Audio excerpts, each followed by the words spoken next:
Prior to starting my own brand of cannabis, I had a brief career in startups and then helped a number of the trailblazers in the industry build their brands. It was an amazing experience to see what working in a stigmatized industry could be. In those early days of cannabis, everyone was super passionate about what we were building and trying to help people, but we were constantly ostracized and forced to break and bend rules in order to start simple businesses. We had no access to banking. We were constantly trying to find places to run our businesses out of. We had no software or anything that we could really use to run our businesses efficiently.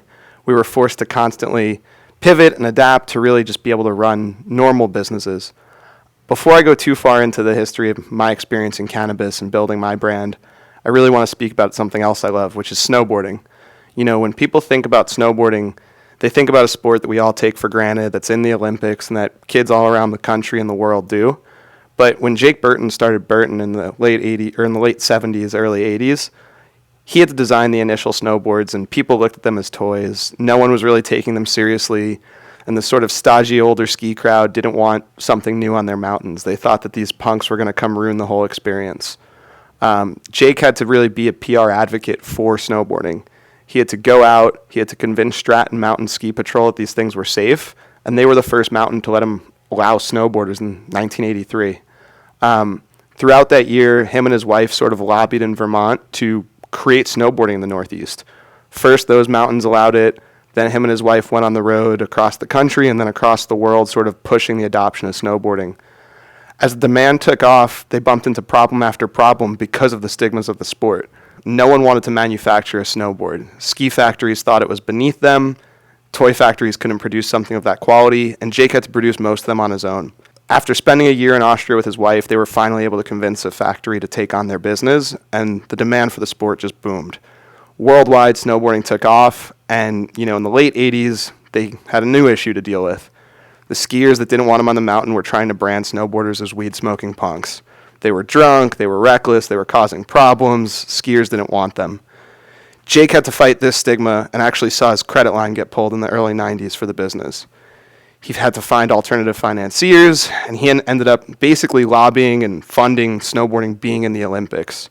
This really changed the trajectory of the sport. It allowed someone like Shaun White to come on as sort of like a pioneer of a different image of snowboarders that were, young and not necessarily doing anything wrong, but really mainstream adoption.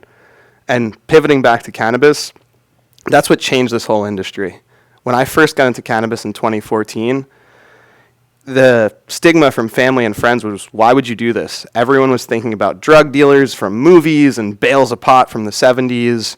No one could really see what the opportunity was. And, for me at that time, I saw a plant I was super passionate about that helped people around me. I saw California's largest cash crop. In 2014, when I started working in California cannabis, it was already the biggest thing we grow here. And so, when I got into the industry, the stigma around financial security, actual security, and everything else it was super real. What changed that stigma was really brands.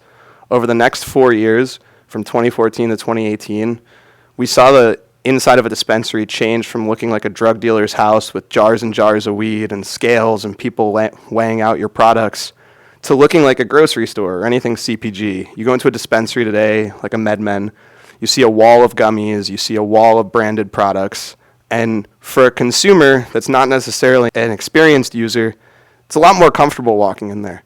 They don't need to question why is this here, what is this, why does this drug dealer have a storefront? It's a real business. And the biggest part of that was the brands. 2014 and 2015, when I first started, we worked out of a 1,500 square foot space in the valley that distributed basically every early brand of cannabis. We were doing millions of dollars a month in sales, and no one was willing to bank us. Just like Burton, we had to find different ways. We had to learn about money counters and gun safes, and we had to figure out how to transport millions of dollars from Southern California to Northern California and back.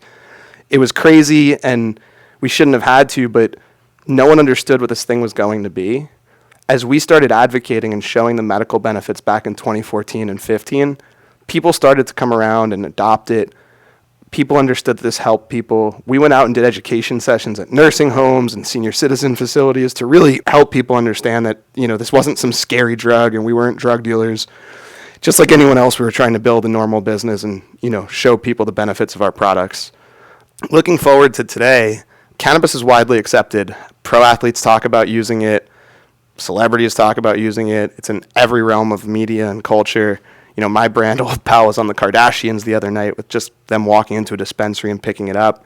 And, you know, we're just seeing a different level of adoption in this space. I love cannabis. I live for the plant. My wife and I both use it and believe in all the benefits. It's given me more than I could ever ask for in my entire life. That said, the thing that drove me to this industry wasn't the plant. It was the fact that it was a less obvious opportunity. You know, when I first moved to California, my first job was in finance, and working in a finance company, it was really apparent to me that, you know, everyone knew if you were successful in finance or banking, you were going to make great money. And because of that, the right jobs in those space went to the people who on paper looked deserving. They went to kids with Ivy League backgrounds that had interned at Goldman Sachs.